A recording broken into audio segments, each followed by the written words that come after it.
दोस्तों एक बार फिर से स्वागत है आप सभी का आपके अपने favourite English learning channel scholar English पर। मेरा नाम है दीपिका कुमावत और मैं इस चैनल पर वेरियस कॉम्पिटिटिव एग्जाम्स के लिए इंग्लिश सब्जेक्ट टीच करती हूँ। तो दोस्तों आज के इस वीडियो में हम प्रोनाउन इस चैप्टर से रिलेटेड रूल्स को डिस्कस करने जा रहे हैं। इसके पहले हमने नाउन इस चैप्टर से रिलेटेड सभी इंपॉर्टेंट रूल्स को डिस्कस कर लिया है। अगर आपने पिछले वीडियोस नहीं देखे हैं तो ऊपर आई बटन पर क्लिक करके या फिर डिस्क्रिप्शन में प्लेलिस्ट का लिंक दिया गया है, वहां से आप उन्हें एक्सेस कर सकते हैं। दोस्तों अब हम आगे बढ़ेंगे हमारे वीडियो में। ओके, अब अगर बात करें प्रोनाउंस की तो इसकी डेफिनेशन बहुत ही सिंपल है। प्रोनाउन का काम होता है सेंटेंस में नाउन की रेपिटेशन को टालना, यानी कि नाउन की जगह लेकर नाउन की रेपिटेशन से सेंटेंस या फिर पैराग्राफ में आए भद्देपन को दूर करना। यही होता है हमारे प्रोनाउन का काम। जैसे कि for example, Arya is a good girl, Arya is a teacher, Arya is also a good singer.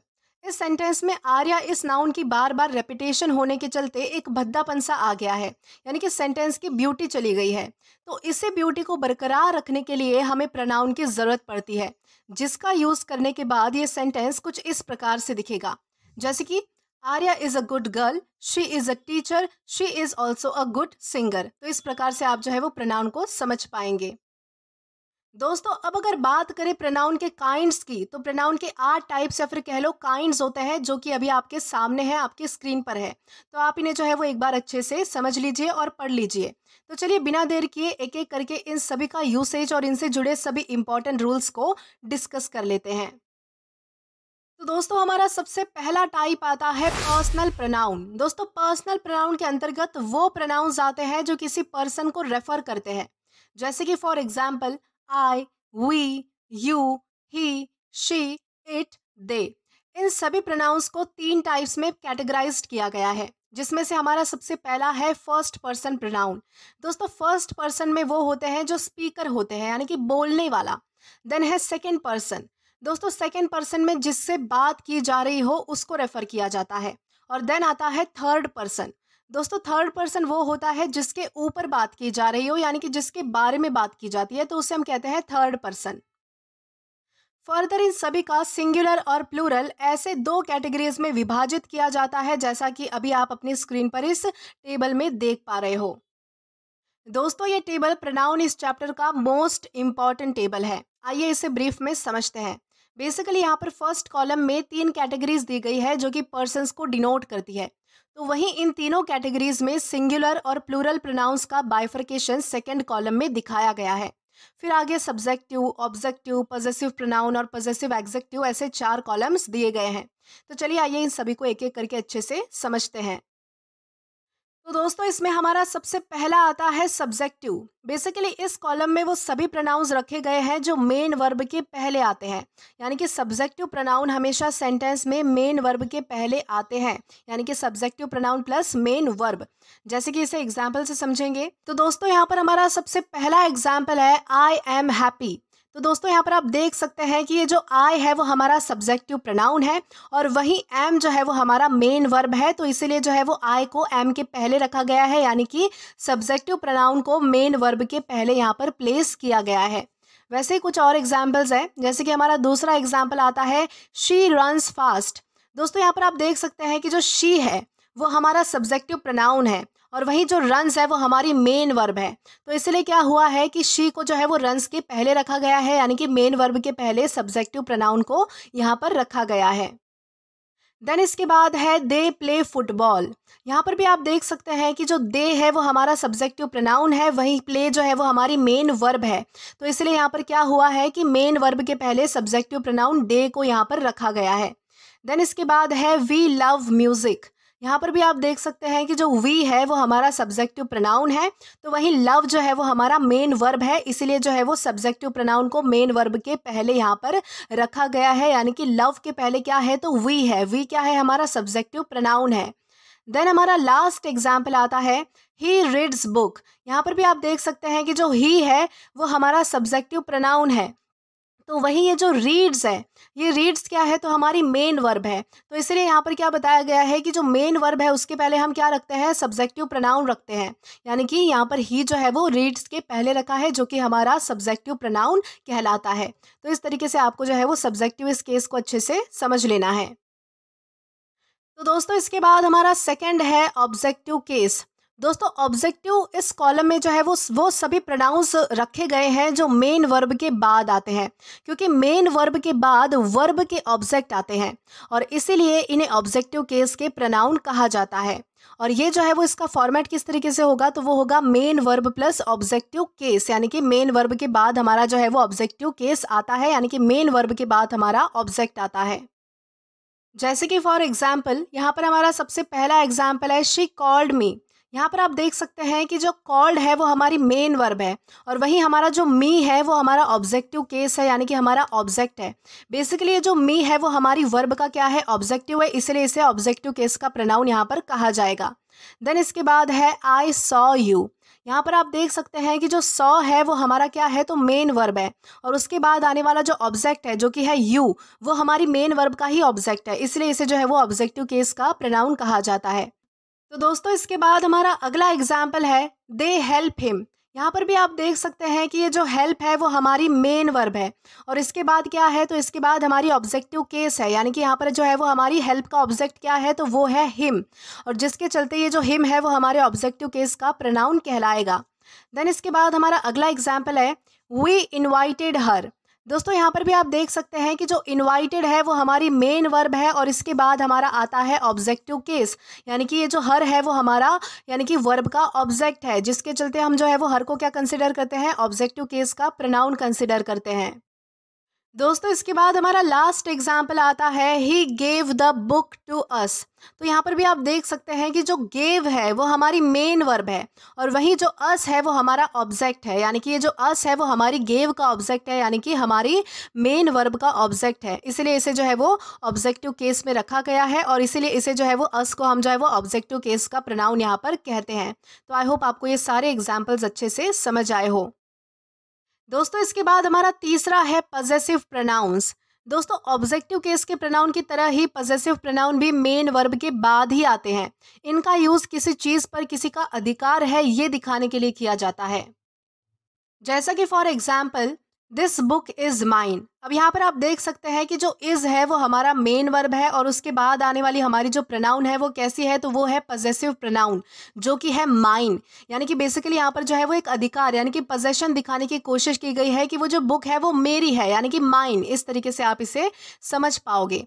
Then इसके बाद है दैट हाउस इज हर्स। यहाँ पर भी आप देख सकते हैं कि हमारी मेन वर्ब है इज, ओके, और उसके बाद आने वाली हमारी प्रोनाउन कैसी है, तो वो है हमारी पजेसिव प्रोनाउन जो कि किसी का अधिकार यानी कि किसी का हक दिखाती है, यानी कि हर्ज, यानी कि वो जो घर है वो किसका है, तो उसका है। तो इस तरीके से आप जो है वो यहाँ पर समझ पाओगे। देन इसके बाद अगला एग्जाम्पल आता है the red car is hours. दोस्तों यहाँ पर भी आप देख सकते हैं कि जो इज है वो हमारी मेन वर्ब है और मेन वर्ब के बाद हमारी कौन सी प्रोनाउन आई है, तो वो हमारी आई है पजेसिव प्रोनाउन जो कि है आर्स, ओके, यानी कि आर्स यहाँ पे बताई गई है। तो इसलिए इसका मतलब क्या है कि वो जो लाल वाली कार है, वो रेड वाली जो कार है वो हमारी है, यानी कि यहाँ पर पोजेशन, यहाँ पर अधिकार, यानी कि यहाँ पर हक दिखाया गया है। देन इसके बाद है the blue pen is yours. यहाँ पर जो ब्लू पेन है यानी कि वो जो है वो बेसिकली उस पर अधिकार दिखाया गया है। तो कैसे, जैसे कि सबसे पहले तो यहाँ पर इस जो है वो हमारी मेन वर्ब है और उसके बाद हमारी पजेसिव प्रोनाउन आती है जो कि है योर्स, यानी कि यहाँ पर क्या दिखाया गया है, यहाँ पर बताने की कोशिश की गई है कि वो जो ब्लू कलर का पेन है, जो वो ब्लू पेन है वो किसका है, तो वो तुम्हारा है, यानी कि यहाँ पर पोजेशन की बात हो रही है, अधिकार की बात हो रही है। वैसे ही हमारा लास्ट एग्जाम्पल आता है दोज टॉयज आर देयर्स। यहाँ पर भी आप देख सकते हैं कि ये जो आर है वो हमारी मेन वर्ब है और उसके बाद हमारी कौन सी प्रोनाउन आती है, तो वो है पजेसिव प्रोनाउन, यानी कि यहाँ पर मेन वर्ब के बाद हमारी पजेसिव प्रोनाउन आई है जो कि है देयर्स, यानी कि यहाँ पर जो है वो अधिकार दिखाया गया है, किसी का जो है वो पोजेशन दिखाया गया है, जिससे कि इस सेंटेंस का ये मतलब निकल कर आता है कि वो जो खिलौने हैं वो किसके हैं, तो उनके हैं, यानी कि किसी का उस पर अधिकार है, किसी का उस पर हक है। तो इस तरीके से आप जो है वो इसे समझ सकते हैं। आई होप आपको पजेसिव प्रोनाउन यानी क्या होते हैं अच्छे से समझ आए होंगे। तो दोस्तों इसके बाद हमारा लास्ट आता है पजेसिव एडजेक्टिव्स। दोस्तों पजेसिव एग्जेक्टिव का यूज ये बताने के लिए किया जाता है कि कोई चीज किसकी है, यानी कि स्वामित्व या फिर संबंध दिखाने के लिए इसका यूज किया जाता है। दोस्तों पजेसिव प्रोनाउन और पजेसिव एग्जेक्टिव में मेन डिफरेंस ये है कि पजेसिव एग्जेक्टिव हमेशा नाउन के साथ जुड़कर आते हैं, तो वही पजेसिव प्रोनाउन के साथ ऐसा कंपलसरी नहीं है। ओके, तो ये चीज़ें आपको ध्यान में रखनी है। अब हम एग्जाम्पल की ओर बढ़ेंगे और एग्जाम्पल की हेल्प से इसे और भी अच्छे से डिटेल में समझ लेंगे। तो दोस्तों हमारा सबसे पहला एग्जाम्पल है दिस इज माई बुक। तो दोस्तों यहाँ पर आप देख सकते हैं कि जो माई है वो हमारा पजेसिव एग्जेक्टिव है, और वो उसके बाद जो है वो जस्ट क्या आया है, तो वो हमारा नाउन है। जैसा कि हमने डेफिनेशन में पढ़ा था कि वो जो पजेसिव एग्जेक्टिव्स होते हैं वो क्या होते हैं, तो हमेशा नाउन के साथ जुड़कर आते हैं। तो ये वाला फर्स्ट फॉर्मेट आपको क्लियर हो चुका है कि हमारा पजेसिव एग्जेक्टिव जो है वो नाउन के साथ जुड़कर आया है। अब दूसरी बात ये है कि ये जो माई है, यानी कि हमारा जो पजेसिव एग्जेक्टिव है, वो बेसिकली स्वामित्व दिखाने की कोशिश कर रहा है और किसी के साथ संबंध यानी कि रिलेशन बताने की कोशिश कर रहा है। यानी कि हमने जैसे कि डेफिनेशन में पढ़ा था कि पजेसिव एग्जेक्टिव्स का यूज ये बताने के लिए किया जाता है कि कोई चीज किसकी है, यानी कि ये जो बुक है वो किसकी है, तो मेरी है, यानी कि माई बुक यहाँ पर बोला गया है। तो इस तरीके से आप जो है वो इसके रिलेशन को और इसके स्वामित्व में किस तरीके से इसे बताया गया है, इसे आप अच्छे से समझ पाओगे। तो दोस्तों इसके बाद हमारा अगला एग्जाम्पल आता है दैट इज योर पेन। यहाँ पर आप देख सकते हैं कि ये जो योर है वो हमारा पजेसिव एग्जेक्टिव है, और वहीं इसके बाद आने वाला जो वर्ड है जो कि है पेन, ये हमारा नाउन है। यानी कि पहली बात तो ये क्लियर है कि ये जो हमारा पजेसिव एग्जेक्टिव है वो हमारे नाउन के साथ जुड़कर आया है। अब दूसरी चीज़ ये आती है कि यहाँ पर जो है वो बेसिकली स्वामित्व और संबंध दिखाने की कोशिश की गई है। स्वामित्व यानी कि यहाँ पर जो है वो अधिकार है, एक तरीके से पोजेशन है, यानी कि वो जो पेन है वो किसका है, तो वो तुम्हारा है, यानी कि तुम्हारा उस पर अधिकार है। वहीं इसका रिलेशन किस तरीके से बताया गया है कि तुम्हारा और उस पेन का कुछ रिलेशन है, यानी कि वो तुम्हारा पेन है तो ऑब्वियस सी बात है कि तुम्हारा उसके साथ एक संबंध है, रिलेशन है। तो इस तरीके से आप समझ पाओगे कि पजेसिव एग्जेक्टिव्स किस तरीके से कौन सी जगह पर आते हैं और किस तरीके से यूज किए जाते हैं। देन इसके बाद हमारा अगला एग्जाम्पल आता है ही लॉस्ट हिज कीज। यहाँ पर भी आप देख सकते हैं कि ये जो हिज है वो हमारा क्या है, तो वो है पजेसिव एग्जेक्टिव, और इसके बाद आने वाला जो वर्ड है जो कि है कीज, ये हमारा नाउन है। यानी कि यहाँ पर एक तरीके से जो है वो कीज पर उस यानी कि उस किसी व्यक्ति का जो है वो पोजेशन दिखाया गया है, स्वामित्व दिखाया गया है, उसका संबंध दिखाया गया है। यानी कि वो चाबियाँ किसकी है, तो उसकी है, यानी कि उसका उस पर अधिकार है, यानी कि उसका और कीज का कुछ रिलेशन है। तो इसलिए यहाँ पर जो है वो हम इस तरीके से इसे पोजेसिव एग्जेक्टिव्स क्या होते हैं और किस तरीके से यूज़ किए जाते हैं ये अच्छे से हम समझ पाएंगे। देन इसके बाद हमारा अगला एग्जाम्पल है she is cleaning her room. यहाँ पर भी आप देख सकते हैं कि ये जो हर है वो हमारा क्या है, तो पजेसिव एग्जेक्टिव है, और रूम हमारा क्या है, तो वो नाउन है। यानी कि हमारा पजेसिव एग्जेक्टिव जो है वो नाउन के साथ जुड़कर आया है। अब वो किसका रूम साफ कर रही है, तो वो खुद का, यानी कि वो अपना रूम साफ कर रही है। यहाँ पर क्या बताया गया है, she is cleaning her room, यानी कि वो अपना रूम साफ कर रही है। यानी कि उसका जो है वो रूम पर एक अधिकार है, उसका जो है वो रूम के साथ रिलेशन है। इसलिए यहाँ पर जो है वो हमने पजेसिव एग्जेक्टिव को जो है वो नाउन के पहले यूज़ किया है, पोजेशन या फिर उसका रिलेशन दिखाने के लिए। देन इसी के साथ हम आगे बढ़ेंगे हमारे लास्ट एग्जाम्पल की ओर। देन इसके बाद हमारा लास्ट एग्जाम्पल आता है वी लव आवर हाउस। यहाँ पर भी आप देख सकते हैं कि ये जो आवर है वो क्या है, तो वो हमारा पजेसिव एग्जेक्टिव है, और उसके बाद आने वाला जो वर्ड है जो कि है हाउस, ये क्या है, तो ये नाउन है। यानी कि पहली बात ये क्लियर है कि हमारा पजेसिव एग्जेक्टिव नाउन के साथ जुड़कर आया है। अब यहाँ पर बात क्या हो रही है कि हम हमारे घर से प्यार करते हैं, यानी कि हमें हमारा घर जो है वो बहुत ज़्यादा अच्छा लगता है, हम हमारे घर से प्यार करते हैं। यानी कि हमारा घर, यहाँ पर पहली बात तो स्वामित्व की बात है, यानी कि हमारा पोजेशन है उस घर पर, यानी कि हमारा उस घर के साथ कुछ रिलेशन है। इसलिए यहाँ पर हमने जो है वो नाउन के पहले पजेसिव एग्जेक्टिव का यूज़ किया है, ताकि हम जो दिखा सके कि वो चीज़ किसकी है और उसका हमारे साथ क्या रिलेशन है और उसका हमारे उस पर क्या हक है। तो इस तरीके से आप जो है वो पजेसिव एग्जेक्टिव्स को भी अच्छे से डिटेल में समझ पाओगे। दोस्तों सिंपली आपको ये टेबल इस तरह से अपने जहन में बिठा लेना है कि आपको कोई नींद में से भी उठाकर पूछे कि थर्ड पर्सन प्लूरल में ऑब्जेक्टिव केस प्रोनाउन क्या है, तो आपके मुंह से डायरेक्टली निकलना चाहिए देम। आई होप आपको ये टेबल अच्छे से समझ आया होगा। अब हम बात करते हैं पर्सनल प्रोनाउन के यूसेज को लेकर, क्या इंपॉर्टेंट रूल्स है उनकी और किन चीज़ों में हमें सावधानी बरत चाहिए इसके बारे में। तो चलिए आइए शुरू करते हैं। तो दोस्तों यहाँ पर हमारा सबसे पहला रूल ये कहता है कि जब दो या दो से ज़्यादा सिंगुलर नाउन्स को एंड से जोड़ा जाए और वो किसी एक ही पर्सन या थिंग को रेफर करे तो ऐसे केस में उनके लिए आने वाला प्रोनाउन हमेशा सिंगुलर होता है। जैसे कि for example, the principal and teacher was honoured for her dedication, the owner and manager has left his office, the singer and composer is famous for his music, the author and editor was praised for her new look, और last है the chef and host has finish his show. तो दोस्तों अगर आप इन पांचों examples को गौर से देखें तो सभी सेंटेंसेस में दो दो नाउन्स आए हैं, जैसे कि the principal and teacher, the owner and manager, the singer and composer, the author and editor, the chef and host etcetera. यानी कि इन सभी सेंटेंसेस में ये प्रिंसिपल और teacher, owner and manager, singer and composer, author and editor, chef and host कोई एक एक ही व्यक्ति है, जिसके चलते ही तो इनके बाद singular verb was, has, is, was, has इन सभी का यूज हुआ है। और इसी के चलते हमने इनके लिए आने वाले प्रोनाउन भी कैसा रखा है, तो हमारा प्रोनाउन भी जो है वो सिंगुलर फॉर्म में हमने रखा है, जैसे कि हर, हिज, हर, हिज, इस तरह से।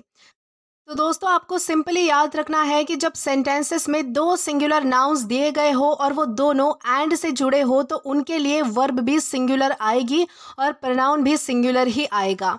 अब इसको पहचानने का एक और तरीका है कि आपको कैसे पता चलेगा कि दोनों नाउन्स किसी एक ही व्यक्ति के लिए आए हैं या फिर अलग अलग व्यक्ति के लिए आए हैं। तो दोस्तों इसका जवाब सिंपल है, आपको हमेशा याद रखना है कि जब आर्टिकल द सिर्फ पहले नाउन के पहले लगा हो और दूसरा नाउन सिर्फ एंड से जुड़ा हो तो उन दोनों को एक ही पर्सन या फिर एक ही थिंग कंसिडर किया जाता है। तो इस तरीके से आप चाहे वो इसे समझ पाएंगे। आई होप यहाँ तक आपको सारी चीज़ें अच्छे से समझ आ चुकी होगी। अब हम जो है वो सेकेंड रूल देखेंगे जो कि इसी रूल का बिल्कुल उल्टा है। तो चलिए आइए इसे भी समझ लेते हैं।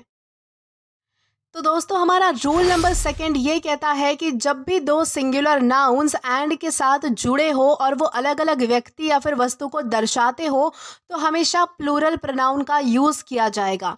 साथ ही साथ आपको ये भी ध्यान देना है कि वर्ब भी इसके बाद कैसी आएगी, तो वो भी होगी प्लूरल। तो ये दो चीज़ें आपको जो है वो ध्यान रखनी है। जैसे कि for example, the accountant and the cashier were appreciated for their hard work, the singer and the dancer were practicing their routines. The teacher and the student have submitted their assignments. The doctor and the nurse are discussing their patients. और हमारा last example है, the author and the Illustrator have release their new book. तो दोस्तों इन सभी examples में अगर आपने notice किया होगा तो आपको एक स्लाइट चेंज देखने के लिए मिलेगा कि अब सेंटेंसेस में जो है वो दोनों नाउन्स के पहले द इस आर्टिकल का यूज़ किया गया है, जिससे हमें ये पता चलता है कि जिन दो पर्सन्स की यहाँ पर बात की जा रही है वो कोई एक पर्सन नहीं है बल्कि दोनों अलग अलग व्यक्ति है। अगर यहाँ समझ ना आए तो आप इनके बाद यूज़ की गई वर्ब से भी अंदाज़ा लगा सकते हैं, जो कि है वर, आर, हैव। इसी के चलते हमने इन सेंटेंसेस में दोनों नाउन्स के लिए प्लूरल प्रोनाउंस का यूज़ किया है, जो कि सभी सेंटेंसेस में ऑलमोस्ट देयर ही है। तो आई होप आपको यहाँ तक इन दो इम्पॉर्टेंट रूल्स के बीच का डिफरेंस समझ आया होगा। अब बढ़ते हैं हमारे आगे की ओर और हमारा थर्ड रूल क्या है वो जानते हैं। तो दोस्तों हमारा रूल नंबर 3 ये कहता है कि जब कभी सेंटेंस में दो अलग अलग जेंडर्स के नाउन का यूज़ किया जाए तो हम उनके लिए हिज और हर की जगह पर प्लूरल प्रोनाउन देयर का यूज़ करते हैं। तो आइए समझते हैं कैसे। जैसे कि फॉर एग्जाम्पल हमारा सबसे पहला एग्जाम्पल है, the boy and the girl are playing with their toys. अब यहाँ पर क्या बात हुई थी कि दो अलग अलग जेंडर्स के नाउन, जो यहाँ पर आप सेंटेंसेस में देख सकते हैं कि हमारे सबसे पहले सेंटेंस में हमारे अलग अलग जेंडर्स के नाउन कौन से हैं, तो वो है बॉय और गर्ल, और उनके लिए हमने कैसी प्रोनाउन का यूज़ किया है, तो वो है हमारी प्लूरल प्रोनाउन जो कि आती है देयर। तो इस तरीके से आपको इसे समझना है। वैसे ही हमारा सेकेंड एग्जाम्पल है, the uncle and the aunt are visiting their relatives. यहाँ पर भी आप देख सकते हैं कि हमारे दो अलग अलग जेंडर्स के नाउन बताए गए हैं, जिसमें से हमारा सबसे पहला है अंकल और दूसरा हमारा जेंडर है जो कि है फीमेल यानी कि आंट। तो यहाँ पर आप देख सकते हैं कि दोनों को डिनोट करने के लिए हमने जो है वो प्लूरल प्रोनाउन देयर का यूज़ किया है। देन इसके बाद हमारा तीसरा एग्जाम्पल आता है the king and the queen have made their decision. यहाँ पर भी आप देख सकते हैं कि दो अलग अलग तरह के जेंडर बताए गए हैं, जो कि है सबसे पहले है किंग और दूसरा है क्वीन। और इनके लिए भी हमने क्या किया है, तो प्लूरल प्रोनाउन का यूज़ किया है, जो कि आता है देयर। देन इसके बाद हमारा अगला एग्जाम्पल है the brother and the sister finish their homework.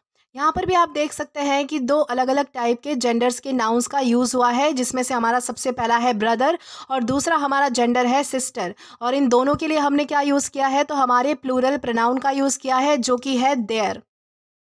और देन इसके बाद हमारा लास्ट एग्जाम्पल आता है the husband and the wife shared their thoughts. अब यहाँ पर भी आप देख सकते हैं कि दो अलग अलग टाइप के जेंडर्स दिए गए हैं, जो कि हमारे नाउन है, जिसमें हमारा सबसे पहला जेंडर आता है हस्बैंड और दूसरा जेंडर है हमारा वाइफ। और इन दोनों के लिए हमने कौन सा प्रोनाउन यूज़ किया है, तो हमने प्लूरल प्रोनाउन यूज़ किया है, जो कि है देयर। तो आई होप आपको इस तरीके से ये रूल अच्छे से समझ आ चुका होगा। देन इसी के साथ हम आगे बढ़ेंगे हमारे नेक्स्ट रूल की ओर। तो दोस्तों हमारा रूल नंबर 4 ये कहता है कि यदि कोई पर्सनल प्रोनाउन वर्ब या प्रीपोजिशन का ऑब्जेक्ट हो तो उसे ऑब्जेक्टिव केस में रखा जाता है। तो दोस्तों यहाँ पर हमारे पास कुछ एग्जाम्पल्स है, जिसमें से हमारा सबसे पहला एग्जाम्पल आता है she gave the book to me. अब यहाँ पर आप देख सकते हैं कि ये जो टू है वो हमारा प्रीपोजिशन है और मी जो है वो हमारा पर्सनल प्रोनाउन है। अब ये जो मी है वो हमारे टू का ऑब्जेक्ट है, यानी कि ये जो पर्सनल प्रोनाउन है वो हमारे प्रेपोजिशन का ऑब्जेक्ट है, जिसके चलते हमने जो है वो मी को ऑब्जेक्टिव केस में रखा है। तो इस तरीके से आप जो है वो इसे समझ पाओगे। देन इसके बाद हमारा अगला एग्जाम्पल आता है they invited him to the party. अब यहाँ पर ये जो इन्वाइटेड है वो हमारा वर्ब है और हिम क्या है हमारा, तो वो है पर्सनल प्रोनाउन। यानी कि ये जो हमारा हिम है वो हमारे इन्वाइटेड का ऑब्जेक्ट है, यानी कि हमारा पर्सनल प्रोनाउन हमारे वर्ब का ऑब्जेक्ट है, इसलिए हमने जो है वो हिम को ऑब्जेक्टिव केस में रखा है। देन इसके बाद हमारा अगला एग्जाम्पल आता है please tell her the news. अब यहाँ पर भी आप देख सकते हैं कि ये जो टेल है वो हमारा क्या है, तो वो हमारी वर्ब है और इसके बाद आने वाला जो हमारा हर है, यानी कि ये जो वर्ड है हमारा हर, वो हमारा क्या है, तो वो हमारा पर्सनल प्रोनाउन है। यानी कि हमारा पर्सनल प्रोनाउन हमारे वर्ब का ऑब्जेक्ट है, इसलिए हमने क्या किया है कि हर को हमारे ऑब्जेक्टिव केस में रखा है। देन इसी के साथ आगे जाएंगे। तो इसके बाद हमारा अगला एग्जाम्पल आता है the gift is for us. यहाँ पर भी आप देख सकते हैं कि ये जो फॉर है वो हमारा प्रेपोजिशन है और वहीं हमारा ये जो अस है वो क्या है, तो वो हमारा पर्सनल प्रोनाउन है। यानी कि हमारे पर्सनल प्रोनाउन ये जो है वो हमारा जो पर्सनल प्रोनाउन है वो हमारे प्रेपोजिशन का ऑब्जेक्ट है, यानी कि अस ये जो है वो हमारे फॉर का ऑब्जेक्ट है, इसीलिए हमने क्या किया है कि अस को हमारे ऑब्जेक्टिव केस में रखा है। देन इसी के साथ हम आगे बढ़ेंगे हमारे लास्ट एग्जाम्पल की ओर। तो दोस्तों हमारा लास्ट एग्जाम्पल है can you help them with the project. अब यहाँ पर आप देख सकते हैं कि ये जो हेल्प है वो हमारा क्या है, तो वो हमारी वर्ब है और उसके बाद आता है देम, जो कि हमारा पर्सनल प्रोनाउन है। यानी कि ये जो देम है वो हमारे वर्ब का ऑब्जेक्ट है, इसलिए हमने इसे क्या किया है, ऑब्जेक्टिव केस में रखा है। तो आई होप आपको सारे एग्जाम्पल्स अच्छे से डिटेल में समझ आ चुके होंगे। देन इसी के साथ हम आगे बढ़ते हैं आज के हमारे रूल नंबर 5 की ओर, यानी कि लास्ट रूल की ओर। तो दोस्तों हमारा रूल नंबर 5 ये कहता है कि जब दो या दो से ज़्यादा सिंगुलर नाउन्स को और ईदर और नीदर नॉर से जोड़ा जाए तो उनके बाद आने वाला प्रोनाउन हमेशा सिंगुलर फॉर्म में रहेगा। तो चलिए आइए देखते हैं किस तरीके से। तो दोस्तों यहाँ पर हमारा सबसे पहला एग्जाम्पल है द कैट और the dog has lost its collar. अब यहाँ पर आप देख सकते हैं द कैट और द डॉग ये दोनों सिंगुलर नाउन है और इनको जो है वो और के साथ जोड़ा गया है, यानी कि हमारा फॉर्मेट जो है वो बिल्कुल हमारे डेफिनेशन के हिसाब से यहाँ पर सेट है। तो आप समझ पाओगे द कैट और द डॉग, यानी कि ये और के साथ जोड़ा गया है प्लस सिंगुलर फॉर्म में है, यानी कि सिंगुलर नाउन है, इसीलिए हम क्या करेंगे कि सिंगुलर प्रोनाउन का यहाँ पर यूज़ करेंगे। और यहाँ पर हमारा सिंगुलर प्रोनाउन कौन सा है, तो वो है इट्स। यानी कि द कैट और द डॉग के लिए कौन सा प्रोनाउन यूज़ हुआ है, तो वो हुआ है सिंगुलर प्रोनाउन जो कि है इट्स। देन इसी के साथ आगे बढ़ेंगे। देन इसके बाद हमारा सेकेंड एग्जाम्पल आता है ईदर द टीचर और the student forgot his book.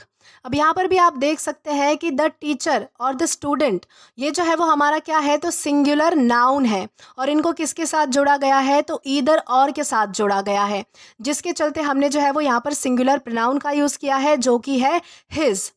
Then इसके बाद हमारा अगला एग्जाम्पल आता है neither the manager nor the assistant has finish his task. अब यहाँ पर भी आप देख पाएंगे कि द मैनेजर और द असिस्टेंट को किससे जोड़ा गया है, तो उनको जोड़ा गया है नीदर नॉर से। याद रखिएगा कि मैनेजर और असिस्टेंट जो है वो सिंगुलर नाउन है, जिसके चलते हमने जो है वो इन्हें नीदर नॉर से जोड़ा है। और जिसके लिए हमने क्या किया है कि अब अगर हमने सिंगुलर नाउन को जो है वो इस तरीके से जोड़ा है, तो हम क्या करेंगे कि इनके साथ जो है वो सिंगुलर प्रोनाउन का ही यूज़ करेंगे। तो हमारा यहाँ पर सिंगुलर प्रोनाउन कौन सा है, तो वो है हिज। तो इस तरीके से आपको जो है वो अच्छे से इसे समझना है। देन इसके बाद हमारा अगला एग्जाम्पल आता है ईदर द पेन और the pencil is in its case. अब यहाँ पर भी आप देख सकते हैं कि पेन और पेंसिल को जो है वो ईदर और के साथ जोड़ा गया है। और पेन और पेंसिल कैसे है, तो सिंगुलर नाउन है, जिसके चलते हमने यहाँ पर जो है वो सिंगुलर प्रोनाउन इट्स का यूज़ किया है।